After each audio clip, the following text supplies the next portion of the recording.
Olha, essa é uma daquelas histórias que todo mundo já ouviu, né? A imagem do primeiro Natal. Mas será que a gente conhece mesmo os detalhes? Hoje a gente vai mergulhar na narrativa original, lá no segundo capítulo de Lucas, para redescobrir os eventos que deram o pontapé inicial para tudo isso.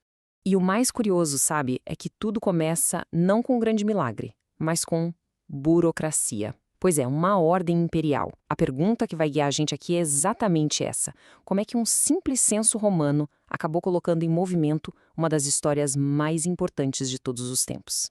Então, o ponto de partida da nossa história é um decreto, uma ordem vinda lá do Império Romano que basicamente forçou um monte de gente a largar tudo, suas casas e pegar a estrada.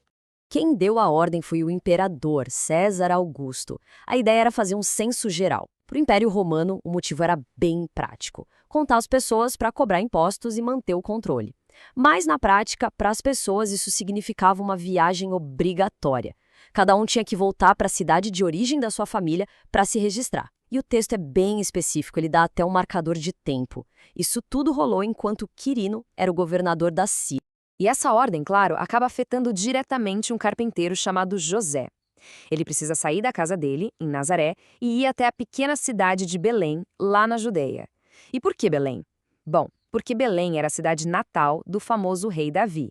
E segundo as profecias, o Messias esperado viria justamente da linhagem de Davi, que era a mesma linhagem de José. E ele não encara essa viagem longa sozinho, não. Maria, que estava prometida a ele, vai junto. E é aqui que a situação fica, assim, muito mais delicada. Maria estava grávida, já na reta final. Pensa só, cada passo daquela jornada devia ser uma mistura de ansiedade e urgência. Enfim, depois da longa viagem, eles finalmente chegam em Belém. Só que a cidade não estava nem um pouco preparada para receber eles. Muito pelo contrário. O que eles encontram é o puro caos de uma cidade abarrotada de gente. Pensa só na cena, a cidade tá um formigueiro de gente por causa do censo. E bem no meio daquela confusão toda, chega o momento que eles tanto esperavam e, com certeza, também temiam. O texto narra isso de um jeito bem direto e forte. Ele só diz: chegou a hora. Mas por que num lugar assim, né? Essa pequena frase do texto virou um dos detalhes mais conhecidos da história. E a razão é, na verdade, bem simples e até um pouco triste. A hospedaria estava cheia. Com a cidade lotada por causa do censo, simplesmente não tinha mais um quarto vago para eles. E foi ali mesmo, nessas condições tão simples, que o nascimento aconteceu. Maria deu à luz seu primeiro filho, um menino. E as primeiras ações dela são aquelas de qualquer mãe. Ela enrola ele em panos para manter quentinho e, como não tinha berço, coloca ele com cuidado numa manjedoura, que nada mais era do que o lugar onde os animais comiam. E agora a história dá um salto. Parece até um corte de cinema. A gente sai daquela cena mais íntima do estábulo e vai para os campos abertos, ali nos arredores de Belém. É lá que a primeira grande notícia sobre esse nascimento vai ser dada. Naquela noite, era tudo rotina para uns pastores da região. Eles estavam lá, no meio do campo, fazendo o de sempre, cuidando das ovelhas. Um trabalho solitário, debaixo daquele céu cheio de estrelas. Mal sabiam eles que aquela noite não teria nada de comum.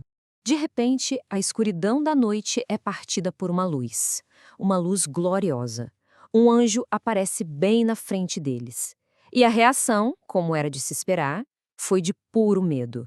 Eles ficaram completamente apavorados com aquela visão divina que era forte demais para eles. Só que as primeiras palavras do anjo não são de ameaça, mas de calma. Não tenham medo. É como se ele virasse a chave do pavor para a esperança na mesma hora, prometendo boas novas de grande alegria. E um detalhe importante, uma alegria que seria para todo o povo, não só para eles. E aí o anjo entrega o núcleo da notícia. Um nascimento aconteceu hoje mesmo, lá na cidade de Davi. E a identidade do bebê é revelada com 3 títulos de um peso enorme: Salvador, Cristo, que quer dizer o Messias, o rei que era esperado, e por fim, Senhor. Tá, mas como eles poderiam ter certeza de uma coisa dessas? O anjo dá um sinal bem específico para eles procurarem, uma prova. E o mais interessante é que o sinal é super simples, super humilde. Vocês vão achar um bebê enrolado em panos e deitado numa manjedoura. Exatamente a cena que já tinha acontecido lá em Belém. Mas a revelação ainda não tinha terminado, não. Aquilo que começou com a voz de um único anjo, estava prestes a se transformar num coro de proporções celestiais. De uma hora para outra, como se o céu se abrisse, uma multidão gigantesca do exército celestial apareceu ali com o anjo.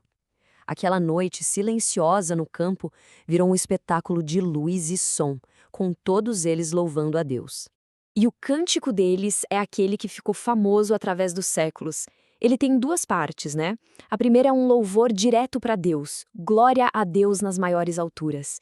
E a segunda é uma bênção para quem está aqui embaixo, e paz na terra para aqueles sobre quem repousa o favor de Deus. Bom, depois de uma visão tão espetacular, qual é a reação humana? Agora a história volta para a Terra para ver o que os pastores decidiram fazer e quais foram as consequências dessa descoberta. A reação dos pastores é na hora.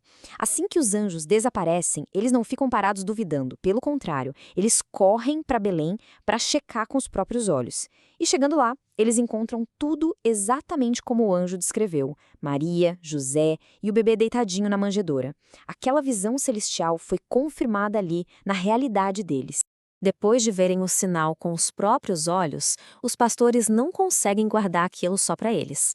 Eles acabam se tornando os primeiros a espalhar a notícia, contando para todo mundo que viram e ouviram. E a reação geral de quem escutava era de puro espanto, de admiração. E nesse ponto, a gente vê duas reações bem diferentes diante do mesmo acontecimento incrível. De um lado, os pastores. Eles voltam para os campos cheios de energia, glorificando e louvando a Deus. É uma reação para fora, sabe? Barulhenta, cheia de alegria. Já a reação de Maria é o oposto. É interna, é profunda.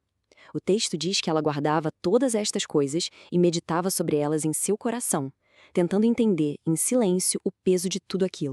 E assim, essa história, que começa com um decreto de um imperador lá no seu palácio, termina com a experiência de pastores simples no meio do campo. O que nos deixa com uma última pergunta para pensar. Numa história sobre o nascimento de um rei, por que a primeira grande revelação foi feita não para os ricos ou poderosos, mas para trabalhadores comuns? O significado por trás dessa escolha é, talvez, uma das mensagens mais fortes de toda essa narrativa.